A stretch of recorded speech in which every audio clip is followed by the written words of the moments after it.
এই জায়গায় দেখতেছি যে আপনারা যারা মুরিদ আছেন তারাই শুধু আছেন, পরবর্তী প্রজন্ম আর থাকবেন কিনা ওখানে বাড়িতে তরিকায়, এটি আমার সন্দেহ। সেই সন্দেহকে দূর করার জন্যে প্রত্যেকটা মুরিদ ছোট ছোট পোলাপান যারা আছে বায়াত করে দিবেন। ছোট পোলাপান ভালো বুঝে, আপনার সে ভালো বুঝে। আমি একদিন ফরমালে বলছিলাম, বাচ্চা পোলাপান তখনই বাচ্চা পোলাপান জামা পায়জামা পরে রয়েছে, যদি পায়জামাটা টান দিয়ে যদি খুলে দেন তাহলে রাগ হবে না, হাইসা দৌড় দিয়ে চলে যাবে, তো বোঝা গেল অনেক পোলাপান আছে। আর যদি রাগ হয় মানে কষ্ট পায় আবার টান দিয়ে উঠায়, তাহলে বোঝা গেল আর বুদ্ধি হয়েছে। এটি হলো প্রমাণ। এটা আমি খুব আবিষ্কার করে বাইর করছি, এটি হলো প্রমাণ। অতএব ছোট বাচ্চা পোলাপান বাড়ির থেকে বলবো যে এত ছোট পোলাপান নিয়ে কি করবো, একটু বড় হোক, বড় হওয়ার ঠেকা নাই, নিছি নাও। এই ছোট ছোট পোলাপান দুস্থ বানাইছেন আর মাথায় টুপিতে জুব্বা পড়ছে, এগুলা মাথায় জুব্বা পড়ছে, মাথা টুপি দেন, জুব্বা পরেন, জিকির করেন। এরপরে ছেলেপেলেদেরকে প্রায় সংসারে দেখা যায় বায়াত মুরিদ করেন না, না করালে পরে ওই ছেলে বড় হইয়া আপনার দরবার থেকে ফুরিয়ে নিয়ে যাবো। আমার সামনে কত প্রমাণ বলুন না, অনেকে শরম লজ্জা পাবে। তার ছেলেপেলেরা আসেই না, বড় বড় অফিসার, কেউ ম্যাজিস্ট্রেট, কেউ লেকচারার, কেউ বড় ডাক্তার, এরা করা তো সময় পায় না, খুব ব্যস্ত থাকে, উনি আসে। আমি বলি আপনি যাওয়ার পর তো আর কেউ আসবো না। চেষ্টা করতেছি, মনে মনে ভাবি চেষ্টা তৈরিছ। এদেরকে আগে থাকতো যদি কাজ করাইতেন তাহলে আপনার বাড়িতে তরিকাটা আপনার থাকতো। আব্বা লেখছেন না এটার মধ্যে, সেদিন মোর খবর দেও মুর্শিদের দরবারে। সেদিন যে খবরটা দিব মুর্শিদের দরবারে, খবর দেও না মানুষ কারা, মানুষ সৃষ্টি করতে হবে। মেয়ে মানুষ যদি থাকেন, আপনার ছেলে সন্তান বায়াত করে দেন, এক নম্বর। দ্বিতীয় নম্বর হলো এই, আপনি যে লাইনে আপনার ছেলে সন্তানকে নিতেছেন, ইচ্ছা করলেও সে দরবারে আসবে, জিকির করবে, নামাজ পড়বে, করবে, লাইন তো ক্রস হয়ে গেছে গা, লাইন ক্রস হয়ে গেছে গা। এইটা মনে কেন আসে না? আল্লাহ নবী সাল্লাল্লাহু আলাইহি ওয়াসাল্লাম বলছেন, আহিবুল আরব আলী সালাসিন, তিন কারণে তোমরা আরবিকে ভালোবাসো। যেরকম কয় কারণ?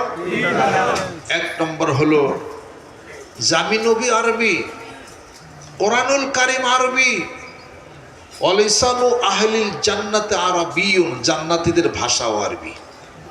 সুবহানাল্লাহ। এই তিন কারণে আরবিকে ভালোবাসো। আরবির উপরে দক্ষতা করেন, কোরআন হাদিস পড়েন, তাহলে আপনার জামিনদার কে হবে? আর অন্য কিছু যদি পড়েন, আপনার জামিনদার কি হবে? সরকার, মানুষ। মানুষ করে জামিনদার হয়ে কাজ হয়। আমি আপনাদের খেদমত আরজ করতে চাই, শয়তান অত্যন্ত সূক্ষ্মভাবে আপনাদের মনের মধ্যে পরিবর্তন ঘটাই দিবে। কি পরিবর্তন ঘটাবে? এই ছেলে যদি মাদ্রাসায় পড়ে দাওরা পাশ করে কি করে খাইব, কি করে খাবে, এই দায়িত্ব তো আপনার না। কি করে খাবে দায়িত্ব হলো আল্লাহ। আল্লাহ পাক বলছেন, আমিন দাব্বাতিন ফিল আরদি ইল্লা আলাল্লাহি রিজকুহা, রিজিক তো আমি দেই, সমস্ত বিচরণশীল যা বিচরণ দেখতো সবার রিজিক আমি দিই। শুধু তাই না, ওয়া আইয়িম মিন দাব্বাতিন লা তাহমিলু রিজকাহা, যারা নাকি করতে পারে না, যারা অক্ষমতা, যারা রিজিক করে যারা খাইতে পারে না, এদেরও রিজিক আল্লাহ পাক বলেন আমি দিই। সুবহানাল্লাহ। দেন না সমুদ্রের মধ্যে কত বিশাল বিশাল মাছ বয়ে থাকে, বসে থাকে, করে থাকে, ছোট ছোট বহু দুনিয়ার মাছ, আর মুখের মধ্যে এসে মনে করে এটা বাসা, ভিতরে ঢুকে ও আস্তে করে মুখটা চালাবে, সব কেয়ালাইছে। এই রিজিক কে দেয়? আল্লাহকে তুই বসে থাক, তোর রিজিক আমি দিই। জোর কর সুবহানাল্লাহ। তাহলে কোরআনুল কারীমের মালিক কে? হাদিস শরীফের মালিক আল্লাহ নবী সাল্লাল্লাহু আলাইহি ওয়াসাল্লাম। এইগুলোর সাথে যদি সম্পর্ক না, আপনার রিজিক আবার ফিরাই কেন? আপনি রিজিক কেউ ফিরাইতে পারবেন। শোনেন একটা কথা বলি, বাংলাদেশে কওমি মাদ্রাসা কতগুলা? 25,000। 25,000 মাদ্রাসা। আলিয়া মাদ্রাসা কতটি আমি কয়ে পারতেছি না, এরকম মনে হবে। আচ্ছা, কওমি আলিয়া মাদ্রাসার বেতন সরকার, গভর্নমেন্ট দেয়, তাই তো কথা। যেগুলা এমপি ভুক্ত যেগুলা, ওগুলার বেতন গভর্নমেন্ট দেয়। কওমি মাদ্রাসা যা আছে 25,000 মাদ্রাসা, আমি যুক্তি দেই, এই 25,000 মাদ্রাসার ছাত্রদের খোরাক, শিক্ষকদের কোটি কোটি টাকার বেতন কে দেয়? সরকার দেয়। গভর্নমেন্ট 1 টাকাও দেয় না।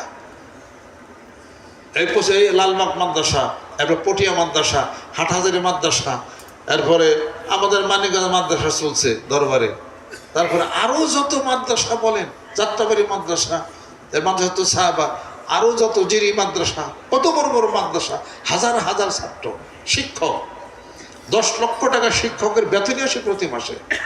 মোটামুটি 20 থেকে 30 লক্ষ টাকা হাটহাজারী মাদ্রাসায় খরচ হয় প্রতি মাসে। এখনো হাটহাজারী মাদ্রাসা চলবে 100 বছর, ফান্ডে হে টাকা আছে। অথচ সরকার দেশ চালাইতে হিমশিম খায়, রিমিটেন্স গুলো কমে গেছে। রিজার্ভ কমছে, 17 কোঠা এখন বোধহয় 16 কোঠায় আসছে। আর 15 কোঠায় যদি জায়গা 10 কোঠায় গেলে দেশ দেউলি হয়ে যাবো। 16তে নাইমে আসছে, যেখানে ছিল 45%, আসছে 16তে। কমছে কিনা? সেইখানে 25,000 কমি মাদ্রাসা, গভর্নমেন্ট 1 টাকাও দেয় না কমি মাদ্রাসাকে, 1 টাকাও দেয় না, 1 টাকাও দেয় না। চলে কে? কিভাবে চালাই কে? আল্লাহ চালায়। সম্মান বাড়ছে না? জোরে কোন? এখন শিক্ষকরা ভালো বেতন পায়, 10,000, 15,000, 20,000, 25,000, আলহামদুলিল্লাহ। এর আমের সিজনে দেওয়া আছে, শীতের সিজন তো ওয়াজ আছে, টাকা কোত্থেকে আসে? আল্লাহ পাক বলেন, আমি আল্লাহকে ভয় করো, আমার রাসূলকে মহব্বত করো। ওমা আতাকুমুর রাসূল ফাখুযুহু ওমা নাহাকুম আনহু ফান্তাহু। যদি তাই হয়ে থাকে আর আমাকে যদি ভয় করো, ওমা ইয়াত্তাকিল্লাহ ইয়াজআল লাহু মাখরাজান ওয়া ইয়ারযুকু মিন হাইসু লা ইয়াহতাসিব। তোমার রিজিক, তোমার টাকা, তোমার পয়সা, কোনো চিন্তা নাই। আমার কোরআনকে ভালোবাসো, আমি আল্লাহকে ভয় করো। মিন হাইসু লা ইয়াহতাসিব, এমন জায়গা থেকে তোমাদেরকে টাকা দেব, বিদেশ থেকে টাকা আসবে। সুবহানাল্লাহ। তোমরা যা কল্পনাও করতে পারো না। এটা প্রমাণই হলো দর্শনীয় মাদ্রাসা। যেরকম সুবহানাল্লাহ। লালবাগ মাদ্রাসা কত টাকা দিচ্ছেন? চামড়ার টাকা এত হয় না, মানুষ এখানে এত গরু জমা করে না, করলেও অল্প কিছু হয়। তার টাকা কে দেয়? মনে রেখে দেন, টাকা আল্লাহ দেয়। মুফতি ফয়জুল্লাহ রহমতুল্লাহ মেখল মাদ্রাসা করছিলেন গাছের নিচে, মানুষের কাছে চলবো কেমনি করে বলছেন, আল্লাহ চালাইব। তাওয়াক্কুল কি, খুলুসিয়াত কি। এরপর শিক্ষকরা শিক্ষকতা করা শুরু করছে, কেউ বেতন চায় না, আল্লাহ দিব। হয়েছে না শেষ পর্যন্ত? বরকত, খুলুসিয়াত আসলে বরকত বেড়ে যাবে। যেরকম সুবহানাল্লাহ। দেওবন্দ মাদ্রাসা কোন সরকার? ওই ইন্ডিয়ার ভারত সরকার চালায় দেওবন্দ মাদ্রাসা। আল্লাহ বলেন, আমার এমন অনেক বান্দা যাদের 1000 কোটি টাকার রিজিক বাড়াই দেব, তারা সেই মাদ্রাসার শিক্ষক ছাত্র সব চালিয়ে নেবে। যেরকম সুবহানাল্লাহ। এরপরে মিডল ইস্ট বলেন, আরব আমিরাত, Oman, Muscat, Abu Dhabi, Bahrain, Kuwait, Qatar, সমস্ত আরব বিশ্ব, সমস্ত আল্লাহ পাক বলেন সব আরব বিশ্বের আমার সালেহ বান্দা, নেককার বান্দাদের জন্য এই জমিনের কর্তৃত্ব তাদেরকে আমি করে দিছি। আন্নাল আরদা ইয়ারিসু ইমাদিয়া সালেহুন। তাদের মন, মানসিকতা, হৃদয় সাবকন্টিনেন্টে পাক বর্তব মহাদেশে প্রভাবিত হবে। আল্লাহ পাক বলেন তাদের কলবটাকে আমি ঘুরাই দেবো ইনশাআল্লাহ তাআলা। কোটি কোটি টাকা মাদ্রাসায় তারা দিবে। সুবহানাল্লাহ। ইন্না কুলুবা বানি আদমা আসবাইনে, কোনো সন্তানের অধীনে যাবে। আল্লাহ পাক তাকে জন্ম দিছে না, এই ছেলে সন্তান 20-25 বছর পর্যন্ত লেখাপড়া করে মানুষ করছে, এখন এই সন্তানে চাকরি করবো, এইটা আমি খাবো নাকি? আমার কোনো মরিদ কোনো সন্তানের অধীনে যাবেন না। আল্লাহ পাক আপনার শক্তি ক্ষমতা দিচ্ছে। আমি মালয়েশিয়ায় গেছিলাম, এক বৃদ্ধ মানুষ দেখি গাড়ি চালায়, বলতেছে আসো। আমি কই যে ওই চালিয়ে পারবো নি, কেমন দেওয়া যায়? পরে জিজ্ঞেস করলাম, হ্যাঁ আমি শক্তিশালী আছি। আপনার ছেলেবেলে না এই বয়সে গাড়ি ঘুরে চালান, 70-75 বয়স আর কি, সিঙ্গাপুরে। হ্যাঁ আছে, আমি আমারটা কাজ করে খাই, আমি কেন আমার সন্তানের অধীনে যাব? দেখছেন এই কথা। আর এখন তো বাংলাদেশে মনে করি বলে কি, তোরে টাকা খরচ করে লেখাপড়া করাইছি না, আমি সংসার চালাবি, আর বিয়া করাবে কি মাগ নাই, শ্বশুর বাড়ির থেকে নগদ ইডাস মোটরসাইকেল সাইকেল গুড়ি হ্যানতেন উলাইম পাস করে কি মাগ নাই, কথা লক্ষ্য করছেন? এই ধরনের সমস্ত হীনমন্যতা থেকে আমার প্রত্যেকটা মুরিদ উঠে আসতে হবে এবং এই খলিসাত নিতে হবে। আর কোনো লোনের মধ্যে যাওয়া যাবে না। লোন করে নিজের জীবন লাইফ শেষ করে আর ছেলেপেলেরা লোনের বাড়ির মধ্যে বসে থেকে ওরা গুটি চালি করবো আর ওই টাকার হিসাব কবরে যায় যে আপনি নাস্তিকতা খাইবেন, এটা কোনো লোন করা যাবে না, কোনো সুদের মধ্যে যাওয়া যাবে। আল্লাহ টাকা কে দিবেন? আল্লাহ। টাকা যেমন দিতে পারেন আল্লাহ, নিতেও কিনতে পারেন আল্লাহ। সেই খলিসাত ভিতরের মধ্যে এটা আনতে হবে। আর সবচেয়ে বড় পাপ মনে রাখতে হবে, আমি তো অসঙ্গতির কথা বলতেছি, লিঙ্ক নাই কথার কোনো। সবচেয়ে বড় পাপ হলো দুইটা। কয়টা? কারণ হাদিস শরীফে আছে কথা ঠিকই, আমি এখন যেটা বলি এটা মেনে নেন। সবচেয়ে বড় পাপ হলো দুইটা। এক নম্বর হলো শিরক, কারণ সে বহু জায়গার মধ্যে রয়ে গেছে শিরক করলে কি হয়, কেমনি কি বিষয় মৃত্যু তো রয়ে গেছে। এটা ইন্না শিরকা লা যুলমুন আযীম, এটা শুনেন। ইন্না হরফে মুশাব্বাহুল ফিল, তাকিদের জন্য। ইন্না শিরকা, লাম এটাও তাকিদ, জুলমুন এরপরে আজিম বলা হয়েছে। তার মানে ইন্না শিরকা লা যুলমুন আযীম, এটা যত ইমফেসিস করা যায় তাই আল্লাহ পাক করছে। শিরক সবচেয়ে বড় বেশি গুনাহ অপরাধ শিরক। আর হলো হিংসা এবং শিরক থেকে বাইচা থাকবেন, জান্নাত আপনার পিছিয়ে ঘুরবো। যেরকম সুবহানাল্লাহ। শিরক করবে না। ওয়াইন জানা ওয়াইন সারাকা, জান্নাতে যাবে যদি চুরি করুক, যদি ব্যভিচারি করে থাকো। শিরক করো নাই তো এই যে মাফ সব, জান্নাতে চলে যাবে। আর হিংসা এমন একটা জিনিস, হিংসার কারণে গোটা বিশ্ব পৃথিবীর বুকে যত মারামারি খুনাখুনি রক্তপাত সব একটার কারণে যা হয়েছে। আর এই শিরকের কারণে মানুষের আমলগুলি সব বরবাদ হয়ে যায়। হিংসার আগুনের কারণে সব খুনাখুনি শুরু হয়ে গেছে। মানিকগঞ্জ দরবার শরীফে হিংসা এবং শিরক দুটা থেকে হেফাজত থাকবেন। এত জান্নাত পাইতে গেলে বেশি আমলের দরকার না, অল্প আমলে জান্নাত পাওয়া যায়। সুবহানাল্লাহ। সাদ বিন আবি ওয়াক্কাস রাদিয়াল্লাহু তাআলা আনহু, তার ভাতিজা তার বাড়িতে মেহমান হয়েছে। আমার চাচাকে জীবিত অবস্থায় জান্নাতের সুসংবাদ দেওয়া হয়েছে। চাচার বাড়িতে 3 দিন ধরে রয়েছে। দেখি যে সারা রাত্রি পড়া আমার চাচা কি ইবাদত বন্দি করে, তো রাত বড় রয়েছে। সকালবেলা কোনো ইবাদত দেখি না, নামাজ পড়ে জিকির করে মুসাই খালি এইটুক খালি। আর সারা রাত্রি পড়া ওই বাড়িতে যে রাত্রি পরে জায়গায় থাকে, চুপ করে থাকে। তো দেখা যায় চাচা কি করে, দেখে ডাইন পাশে, আবার সে সারা রাত ঘুম পরে আবার বাম পাশে, আর খালি কয় আল্লাহ আল্লাহ কয়, আর ই পাশো খালি এটুক খালি ইবাদত। 3 দিন যাওয়ার পরে বলতেছে, চাচা জায়গা কিনলে গাইছিলেন?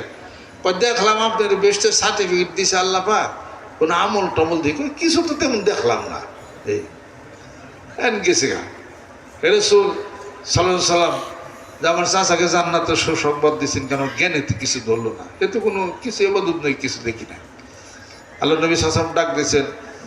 সাদ বিন আবি ওয়াক্কাস বলতেছেন যে ইয়া রাসূলুল্লাহ, আমার ভিতরে আপনার ভালোবাসা ছাড়া আর কিছুই নাই, পৃথিবীর কোনো লোভ আমার ভিতরে নাই, আর কোনো মানুষকে আমি আমার আচার আচরণ দিয়ে, কথা দিয়ে, হাত দিয়ে মারিও না, কষ্টও দেয় না। আল্লাহ পাক বলতেছেন আমি আল্লাহর নিকটে 2টি জিনিস সবচেয়ে বেশি প্রিয়। 1 নম্বর আল ঈমানু বিল্লাহ, একদম খুলিসত পোক্ত মজবুত ঈমান এক। আর আরেকটা হলো আন-নাফু বিল মুসলিমিন, কোনো মানুষের জন্য কিছু ভালো করা। এর চেয়ে ভালো আমার কাছে আর কিছু হইতে পারে না, এর চেয়ে ভালো আর কিছু হইতে পারে না। আর সবচেয়ে আমার কাছে 2টি জিনিস অপরাধ, একটা হলো আদ-দাররু বিল মুসলিমিন, কোনো মানুষকে কোনোভাবে কিছু ক্ষতি করা, এবং আশ-শিরকু বিল্লাহ, আমি আল্লাহর সাথে শরীক করা। আপনাদের খেদমতে আমার আরজ। এবার বনের মাহফিলে শেষের কথাগুলো একটু কষ্ট হয়ে গেল না নাকি? একটু জুলুম হয়ে গেছে না নাকি? জুলুম হোক যাই কিছু, যা অর্ডার যা হুকুম তাই করবো, এটা কিছু করার এটা কোনো কিছু নাই, কোনো কিছু এটা নাই। আর 5 ওয়াক্ত নামাজ আদায়, নামাজ জানি কামাই না যায়, নামাজ জানি কোনোভাবেই যেন কামাই না যায়, নামাজ যেন কামাই না যায়। 5 ওয়াক্ত নামাজ, আর 2 বেলা জিকির, কোরআন শরীফ তেলাওয়াত। হিংসা বাদ দিবেন, শিরক বাদ দিবেন। যদি হইতে পারে আপনি নিজেই দেখবেন যে আপনি বিষ্ণু দেখতেছেন, নিজে বুঝবেন যে আমি আছি। এই তার কারণ এই জিনিস আপনাকে তাই না ওই জিনিস পর্যন্ত আপনাকে নিয়ে নেবে। আর কবরে আব্বার কাছে আমি হাদিস ঘটনা আমি শুনছি, হাসরের ময়দানে আপনার ছেলে সন্তানকে জিজ্ঞাসা করা হবে এই ইলমে দিন শিখো নাই কেন? আমার পিতামাতা ওই লাইনে দেয় নাই। তাই নি গাই পিতামাতাকে ডাকো, পিতামাতাকে ডাকা হবে, হাদিস শরীফ শুনেন, ডাকা হবে। ডাকার পরে জিজ্ঞাসা করা হবে যে তাদেরকে এই শিক্ষা দেওয়া নাই কেন? তখন আর উত্তর দিতে সে পারবে না। এরপরে ছেলে সন্তান আল্লাহ পাক বলবেন যে এই ফেরেশতারা জাহান্নামে নিয়ে নাও, ওইলমি দিন শিখে নাও আর জীবন পরিচালনা করতে পারে না, নিয়ে নাও। তখন বলবে যে না আমি তো জাহান্নামে যাব না। তখন সেই পিতামাতাকে ওই সন্তান কি করবে, গলার মধ্যে যা ধরবে, ধইরা ওই সন্তানের সাথে জাহান্নামে পিতামাতাকে টানতে টানতে নিয়েই যাবে, ফেরেশতারা আর ফেরাবে না। এটা কি মিথ্যা নাকি? এটা কিন্তু সত্য। এটা মাদ্রাসায় পড়াবেন, ত্যাগের দরকার, ত্যাগ ছাড়া হবে না। এটা অনেক ত্যাগ। আমি মাদ্রাসা না পড়ে অন্য লাইনেও যা বিরাট অফিসার অনেক কিছু হইতে পারতাম। ওই ব্রেন আল্লাহ পাক আমার দিছিল না? দিছিল, কথা ঠিকই, কিন্তু ত্যাগই ত্যাগ। আমার পিতা হয়তো ত্যাগ করছেন, এই ত্যাগই ছাড়া হবে না। ইসলামের প্রত্যেকটা জিনিস পাইতে গেলে করতে গেলে অবশ্যই ত্যাগের দরকার। হজে যান ত্যাগ না? সন্তান মাদ্রাসায় দিবেন, মাদ্রাসায় পড়ানোর কষ্ট, অনেক কষ্ট, করতেই চায় না পোলাপান। এটা কি ত্যাগ না? এটা আপনার ত্যাগ না? মাদ্রাসায় পড়লে মাথায় টুপি দিতে হবে, জুব্বা পড়তে হবে, আইন কানুন পালন করতে হবে। অন্য জায়গায় করে তো তাই না, কারণ তো কোনো কিছু না। এটা তো ত্যাগ, এটা তো কষ্ট, এটা অনেক কষ্ট। ওই ঔরঙ্গাবাদ গেছি আব্বার সাথে, বেলাত হোসেন সাহেব ছিলেন এই নোরানি ট্রেনিং, 20 দিন 21 দিন থাকছে আব্বার সাথে কষ্ট করে। আব্বা কয় সাথে সাথে শিখো। ওখানে পোলাপানা ছিলাম, পাশে এক জায়গায় লজিং করে দিয়েছিল ঔরঙ্গাবাদ আমারে। ওখান থেকে আমি আব্বার সাথে নুরানি তালিম দিছি। এই হজরত বেলাত হোসেন আব্বার সাথে আমরা একই সাথে দিছি। এসে মা কইছে পুলান্ডারে না তুমি আর নেশা খাশা করো খায় জেনে বলে হেনি না, তুমি বুঝবা না, ওখান থেকে শিখায়। সুবহানাল্লাহ। সেই কোন জায়গায় সে বরিশাল, ছোট আসছিলাম তাও মনে আছে। ওই লঞ্চের মধ্যে ঘুরছি, পাউরুটি দিছি, কয় বারিস্টার সাহেবের ছেলে। আর সারাদিন খালি বিস্কুট আর লোদের খাইছে আর কি। ওখানে যে খালি বারিস্টার সাহেবের ছেলে। আর ছোটবেলাতে আমি আরো বেশি ফসল মেমের মতো আসছিলাম আর কি। সবাই খালি আদরও করছে। আমার খাওয়ার অভাব আর হয় নাকি, বিস্কুট লজের পাউরুটি এটাও না। আব্বা জিজ্ঞেস করছে খাইছো? আমি তো সারাদিনই খাইতেছি। এই মা কইছে কো তো হারাই যাবো লক্ষ লক্ষ মানুষের মধ্যে। মঞ্জু হারাইব না, মনে রেখে দিও। আল্লাহ রাস্তা অক্ষ করে দিছি, ওর কামাই খাওয়ার আমার ইচ্ছা নাই। বারে আব্বা কইছি না, এই পোলাবানের কামাই খামো কেন, এই আমার যা করি ওইটা খাত ওইটা। পরে আর হারাই নাই, হারাইছি এমনি মানুষ আইন আবার দিয়ে গেছে। লক্ষ লক্ষ মানুষ তো চিনি না, জানি না। দিনে 5-7 বার হারাইছে, আবার দিয়া থয়ে গেছে। এই শীতের মধ্যে সাইকেল ধরে থাকছি। ইসে দাদা হুজুর কলা আসের ওই তরা মসজিদে আসতেন, ওই সাইকেল ধরে থাকছি। আমার নিয়ে চালিয়ে গেছে, ডিম সিদ্ধুকের বাদটা সাইকেল নিয়ে চালিয়ে গেছে, ধরে বই থাকো। তখনও মা কইছে ওরে এরকমই করো কেন, তুমি নিয়ে যাও। বুঝবা না, ছোটবেলাতে পিছিয়ে নুক এরকম বুঝাই পারছি কিছু। এরকম ছোট বন্ধু দুস্তরা মেলায় আছে। এই ছোট দুস্থ কারে কারে খারাপ, এই ছোট দুস্থ কারে কারে খারাপ। এই সব দেখছেন না, শীতের মধ্যে এসে জিকির করছে, এই দেখছেন সব। এগুলোই তো পরবর্তী যে সৈনিক, ওই যে কত দুস্থ খারাই গেছে সব মেলায়। দুস্থ ছোট দুস্থ সব খারাপ। এই ছোট দুস্থ কোনে, ওই যে ডাইনে, এই যে আতুটা ছোট দুস্থ আটো দাও, দেখছেন?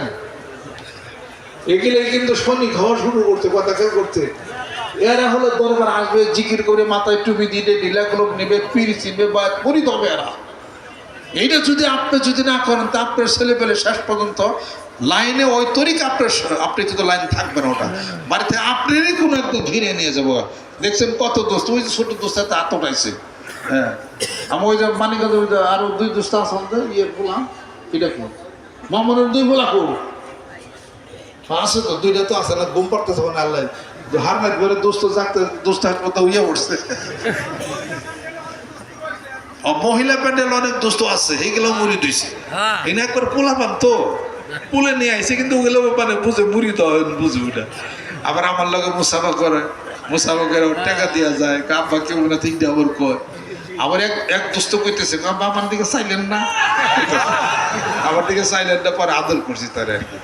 এরকম মোটামুটি কয়েক লাখ দোস্ত আমার আছে। পোলাপানের সাথে দোস্ত পাইতে যাও, সমস্যা কি আছে? আর এই গেলে আমার ভালো হয়েছি নি, এই ভালো হয়েছি নি।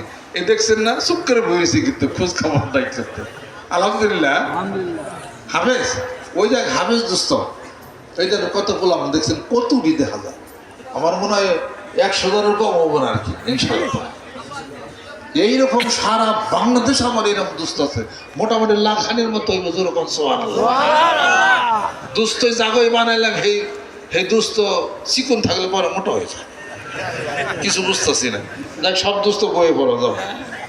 ওই যে আমাদের ইউসুফ মানুষের পোলারের দুস্থ বানাইছে, বৈশা যাও, দুস্থ বয়ে যাও। ওই যে মাহবুব শেরপুরের সভাপতি মাহবুবের পোলা, ওই যে দুস্থ বানাইছে, তা দেখছেন না? ওই যে মাহবুবের ছেলে, ওটাও দুস্থ। এখন ওটা লাইন ধরে গেছে, এটা আলহামদুলিল্লাহ কর। মাহবুবের পোলারে চিনছি আলহামদুলিল্লাহ বয়ে যাও। এরকম মেলাই ছোট ছোট দোস্ত আছে, এটা আলহামদুলিল্লাহ কর। আলহামদুলিল্লাহ নতুন হাফেজ, আলহামদুলিল্লাহ। আর যুবক তো কথাই না, যুবক তো আছে কয়েক লাখ হবে যুবক। এটা পরে ইউসুফ মানুষের পোলারে দোস্ত বানাইছে, আসলে চিকুন, দেহানগার মোটা হয়ে গেছে। আর এসে হাবিবের পোলা, ওরাও চিকুন, আসলে ছোট। হেডের দুস্থ বানাইছি, সেটা 95 কেজি ওজন, ক্লাস 7 না 8-এ পড়ে, পড়া ভালো আছে। আচ্ছা ঠিক আছে, বুঝে একটু বড় দোস্ত এটা বুঝলো। পরে হেরেও দোস্ত, হেরে মোটা হয়েছে। এরপর রানা আছে রে, রানা খুব, এই যে রানা, এই রানার পোলারে দোস্ত বানাইছে, এটা মোটাও শুরু করছে। পরে খেয়াল করেন দূরে আমার রাইসি পাল্লা, যারে দোস্ত মানে হিটে গেলে মোটা হয়। আর আমি যে মোটা, আমি যে শিখুন। পরে হাবিবের পোলা আর এসে কইছি যে দোস্ত তুমি যে মোটা, তোমার না ওটা গ্যাসে মেশা দিয়ে যদি মোটা হয়, কয় দেন গ্যাসা পারলে হইবে না, হইবার পারে রস করি আর কি। হাবিবের মাঝে মাঝে কয় যে শীতের সিজন হলে দোস্তরে পিঠা খাওয়াইলে না, শিক্ষা পারতে হারা দিন। পরে মোরগ জবকারে শীতে পিঠা বানিয়ে পরে নিয়ে এসে দোস্ত আমার নিয়ে টাইট আছে। আবার কথা খেয়াল করছেন, এই ছোট ছোট মুড়ি না পোলা পান নাই কিনা, এখানে কিন্তু সাংঘাতিক শক্ত কিনা, এগুলো কিন্তু সৈনিক হচ্ছে। দরবারকে ভালোই যদি বাসেন, আমাকে ভালোই যদি বাসেন, আল্লাহরে ভালোই যদি বাসেন, এই ভালোবাসা তো রসুলের জন্য ভালোবাসা। আপনার সম্পত্তি আপনার নামে, আমার কি? আপনার টাকা, আপনার পয়সা, আপনার সম্পত্তি আপনার, তাই সেখানে এরা তো মহব্বত করছে আল্লাহ এবং আল হুব্বু ফিল্লাহ ওয়াল বুগযু ফিল্লাহ, এটাই হলো কথা। অর্থাৎ প্রত্যেককে নিয়াত করতে হবে, আপনাদের ছেলে সন্তান ছোট হোক, তাড়াতাড়ি দরবার নিয়ে আসবেন। তার কারণে আমরা যে ফরমালানা মাঠে নামছি, এই জিকির সত্য, বায়াত সত্য, কোরআন সত্য, রাসূলের মহব্বত সত্য, সুন্নাত সত্য, এরপর দাড়ি সত্য, টুপি সত্য, মেসাক সত্য, সত্য হিসাবে চলছি। এই সত্যের প্রতিষ্ঠা আপনার কু আনফুসাকুম ওয়া আহলিকুম নারা, নিজে বাঁচো, নিজের পরিবারকে বাঁচো।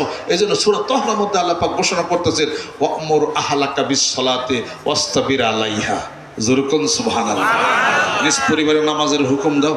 লাইন অন্য হয়ে গেলে নামাজ পড়তেই তো না, কথা লক্ষ্য করছেন? নামাজ পড়বে, নামাজের লাইনের মধ্যে আনতে হইব। কদিন পর আপনারে বুঝাইব, এই সময় আছে, আপনি ফুলান নিয়েবেন, আইনা বলবেন যে এনে বসার পর আমি যদি ভুল করি তাহলে এই দরবার ছাইরা দিব, তাহলে আমি টুপি ছেড়ে দিব। আর তুই যদি ভুল থাকস তাহলে এনে জিকির করে মুড়ি দিবি। পোলা না আসা পর্যন্ত তো হবে না কোনো কিছু। আইনা বসে দেনছে খালি, এনে খালি লক্ষ জনতার সামনে মাঝখানে বসে আল্লাহর যে রহমত হবে, রহমতের যে বৃষ্টি হবে, ওই বৃষ্টিতে ভিজবে ইনশাআল্লাহ তাআলা। তারাটা 100 আছে। দুই একবার আয়না খালি বহে দেন, মুড়ি দর ঠেকে না, বইয়া থাকে, এই বয়ে নে। আমি পিতা, আল্লাহ তোমাকে আমার উরুষে তোমাকে আনছে, হ্যাঁ, খাওয়াইলাম, পড়াইলাম, ই করলাম, আমি বাপ আমার উপর মাত পরে গেছে, আর আমি এক দমকদা নিয়ে, হ্যাঁ কইলে হুন মনে কি সাতার বাপ না তুমি? কইলে হুন মনে কি অপদার্থ পিতা, কোন ধরনের কথা? তোমার বউ কইলে হুন অপদার্থ স্বামী, জানি কোনকার অপদার্থ স্বামী, অপদার্থ পিতা। কইলে শুনবো কিনা আমার কথা শুনে না, তোমার পার্সোনালিটি নেই, তোমার কথা শুনে না। আমরা তো মনে করি যে মানে কর্ম সব তালাক ধর্মে ঢুকবি না, একটাও কেউ ঢুকবো, কোনো কথাও কেউ বলবো না, কোনো কথাও বলবো না, সেটা হিসাবপত্র করবো না। অগনামে সম্পত্তি দিছি, নিয়ে আবার নিছি, আবার দিছি, আবার কইছে যা বেরা যায় থেকে। বহু পরীক্ষা করছি আমি, এটা পরীক্ষা হিসাবপত্র। এটা আমি আপনাদের খেদমত তারাজ করতে চাই, আপনারা এইভাবে করে শক্ত হয়ে যান। আসবেন কেন, কী হয়েছে বল, জিকির করছি ভুল কিনা প্রমাণ করবি, মাথা টুপি দিয়েছি ভুল কিনা প্রমাণ করবি, আর যেখানে গেছি এখানে ভুল কিনা প্রমাণ করবি, বয়নে। আর কত নম্বরে লেখাপড়া করছি, কী বুঝোস তুই, বয়নে নিয়ে যাবে না এখানে। এটা কোন ধরনের কথা? বাড়িতে ব্যাগ অষ্টমের সংসার টসমের ব্যাগ কিছু কইরা আপনি বাবা আপনার ব্যক্তি সাক্ষী গোপাল বানাইছে। সাক্ষী গোপাল বুঝেন? একটা সাক্ষী গোপাল বানিয়েছে, মানে একটা ব্যাটারি দিয়ে দিছে আর কি, কোনো দাম মূল্য কোনো কিছু নেই। কোন ধরনের কথা এটা? দরকার পড়লে আপনার কমান ওই সংসার চলে না, দরকার পড়লে ফাঁকে বাড়ি করবেন, মারামারিতে না পড়েন, আপনি আলাদা হয়ে যান। একলাই হাবের মতো হুজা হয়ে যাবো গা। হুজাবো কেমনি করে? ব্যাখ্যা তো দিয়ে থুইছেন নামে। ওই যে একজন এসে কান্দতেছে সেদিনকে, এই কয়েক বছর আগে, আমার কান্দেন কেন? কয় আমি তখন বিষয় আসতে পারি না, মাসিক মাহফিলে আমার পোলার মোবাইল দেয় না। তা আমার সন্দেহ হইল, আমার বাড়ি ঘরে জমি কার নামে? কয় বললো তো এই নেই করছি। আমার বাড়ি যে বাড়ি থাকে না জমি কার নামে? আব্বা বললো তো এই নেই করছি। যে কালে লেখা দিছিলাম না তখন মাসিক মাহফিলে আমো যাবো, তখন আমার কিচ্ছু কয় নাকি, আমার পোলার বড় খুব ভালো আসাল। যে লেখা দিছি আমার পোলার ও পাখি এত দরবার যাম না, ওকে মাসে মাসে এত কিও নেই বা তুমি সে জিকির করা যায় না, এখানে কর শুরু করছে। এখন কেমন আমাকে ফেরত নেন? ফেরত তো দিব না। কোন ধরনের পোলা পান, কোন ধরনের বউ যে লেখা দেওয়ার পরে ফেরত দেবো? পয়সা সংসার করে কোন ধরনের মেয়া সৃষ্টি করছে, কোন ধরনের পোলা সৃষ্টি করতো, কোন ধরনের বউ সৃষ্টি করতো যে তার নাম আছে লিখে দেবো না? এখন বলছে 5 মিনিটের ভিতরে লিখে দেবে। আর যে বিশ্বাসটা ও সংসারই পরিত্যাগ করেন না, শক্ত হয়ে যান। এই কলবের ভিতরে আল্লাহ রসুলের সাথে ভালোবাসার হিসাবপত্র জানে, তারই বসে রাখবেন। আর যা হবে না, সম্পর্ক ছিন্ন হয়ে যাবে। এন্নামুল আল হুব্বু ফিল বুগযু ফিল্লাহ। পৃথিবীর কোনো ছেলে সন্তান স্ত্রীর প্রয়োজন, কোনো ভালোবাসা আটকাইতে যেন না পারে। পারবে আটকাইতে যদি আল্লাহ রসুলের হিসাবপত্র মধ্যে যদি থাকে, তাহলে জুতা মিশা দেন, কোনো সমস্যা নাই। আর উল্টা পাল্টা যদিও হয়, তাহলে পরে আর কথা মনে করবেন দূর কোরআন শরীফ পড়েন, সূরা ইয়ের মধ্যে পড়েন, দেখো সূরা নাজিয়াতের মধ্যে তো রয়ে গেছে। ইয়াউমা ইয়াফিরুল মারউ মিন আখিহি, কোন সূরায়? সূরা নাজিয়াত, সূরা আবাসার মধ্যে। হ্যাঁ, আবাসা ওয়া তাওয়াল্লা আন জাআহুল আমা, এর শেষের দিকে রয়ে গেছে। হ্যাঁ, আবাসা ওয়া তাওয়াল্লা আন জাআহুল আমা। ইয়াউমা ইয়াফিরুল মারউ মিন আখিহি ওয়া উম্মিহি ওয়া আবিহি ওয়া সাহিবাতিহি ওয়া বানিহি। যেদিন ভাইয়ের কাছ থেকে দূরে যাবে, স্ত্রী স্বামীর কাছ থেকে, স্বামী স্ত্রীর কাছ থেকে, এবং পিতামাতা সব দূরে চলে যাবে, সেদিন তুমি একাই। অকুল্লুহুম আতিহি ইয়াউমাল কিয়ামাতি ফারদা। এত একবার কলজের টুকরি এটা ওটা হ্যানত্যান এই সমস্ত মহব্বত বাদ দাও। জেনে দরবারের হিসাবপত্র, আল্লাহ রসুলের হিসাবপত্র, জিকিরের নামাজের হিসাবপত্রের সাথে বৈপরীত্য হবে। সম্পর্ক ভালোবাসা ছিন্ন করতে হবে। হযরত ওমর রাদিয়াল্লাহু তাআলা আনহু যুদ্ধের ময়দানে, পিতা আসছে, আর একবার সামনে আসবেন না, রসুলের বিরুদ্ধে আপনি আসেন। তারপর হযরত ওমরের পিতা আবার আসছে, তরবারি দিয়ে একটা দিচ্ছে, একবার শেষ। হয়তো ওমর রাদিয়াল্লাহু ঘরের মধ্যে ঢুকছে, তার স্ত্রী কি যেন মন্তব্য করছে আল্লাহ নবীর সম্পর্কে, একটু মন্তব্য করছিল, কোনো কথা নাই। ঘরের ভিতরে ঢুকে সে কানটা ধরছে, কান ধরে বাইর করে দিচ্ছে, বাইর করে দেয়া সবাই সাক্ষী রাখছে যে তার স্ত্রীকে সে সেই মুহূর্তে তালাক দিয়ে দিচ্ছে। এর নাম ওমর। প্যাত করবেন না, যে না পর্যন্ত বিয়া। যেখানে হিসাবপত্র মিলবে না, সেখানে ছেলে হোক মেয়ে যে কেনা হোক দূরত্ব হয়ে যাবে। আর যতক্ষণ পর্যন্ত হিসাব মিলবে, কোনো দূরত্ব নাই। যেরকম সুবহানাল্লাহ। আমি আপনাদের খেদমত আরজ করতে চাই, এই জন্য আরেকটা কথা বলতেছি, আব্বা বলতেছেন যে একবারে নিশ্চিত যখন হইয়া যাবি যে দুনিয়ার থেকে চলে যাইবে, তখন তোমার যেটা আছে এটা তুমি লিখে দিও বাড়িটা, তার আগে দিও। আমাকে তাহলে পরে এতে যে আপনি লিখতেছেন ই করতেছেন এগুলো কেমনি কি দেন, ও আমার তখন যাওয়ার সময়। তখন আমি বলছি না আপনি এই কথা কেন বলেন, এগুলো তো কোনো দরকার নাই, এগুলো কি করতেছেন, অনেক দিন আপনি বাঁচবেন, বুঝবে না আশা যে কথা শেখা বইলেও গেছে না। অনেকের কাছে শুনলাম যে আব্বা সবই বলছে। আর আমি যখন ফরিদপুর গেলাম মাহফিলে, তখন রোববার ছিল মনে হয়, হারেজ মাস্টার বাড়িতে আমার মাহফিল ছিল। এই 5 দিনের একটা প্রোগ্রাম ছিল ফরিদপুরে। তা আব্বাকে বললাম, এতদিনের প্রোগ্রাম দিছো কেন, রোববার দিনে প্রোগ্রাম করে চলে আসবা। আমি একটু কিছুই কেন বুঝি না। আব্বা আমার জায়গা জায়গা তরিকার কাজ যেন পাঠায়, আর আমি ইচ্ছা করে যাই খালি বাড়িতে আসবার কাছাকাছি থাকো, কাছাকাছি থাকো, অনেক জিনিস আছে শিখা যায় না, বুঝে নাও। এবার আরেকদিন বললেন যে মঞ্জুর সাথে কথা আছে, তুমি একটু ওই জায়গায় যাও। আমি মা আমার সামনে কই লিখবো, তরিকার ব্যাপার তুমি শুনতে পারবা না, ফাঁকে যাও। পরে আমার সাথে সে কথা বলে সেই আলাপ আলোচনার আব্বা করলেন, সেই জিনিসটা দিলে কোনো একটা ব্যাপার যাই কিছু হোক। পরে হারেজ মাস্টার বাড়ি মাহফিল ছিল, তো ওদিন ওর বৃষ্টি বৃষ্টি ছিল, আমার কানে খালি ধাক্কা লাগতেছে। আব্বা কইলে যে ভাই চলে আসো তাড়াতাড়ি, রোববারের মধ্যে সোমবারের মধ্যে তাড়াতাড়ি চলে বাসায় চলে আসো, মাহফিল দরকার নাই। ওরা আমার তো জ্ঞানী কিছু, আমার খালি ওই নিয়ে খালি ভিতর ধাক্কা দিতেছে, কি কারণে আসতে বলে তাড়াতাড়ি। তখন তো আর কিছু বুঝি না। তো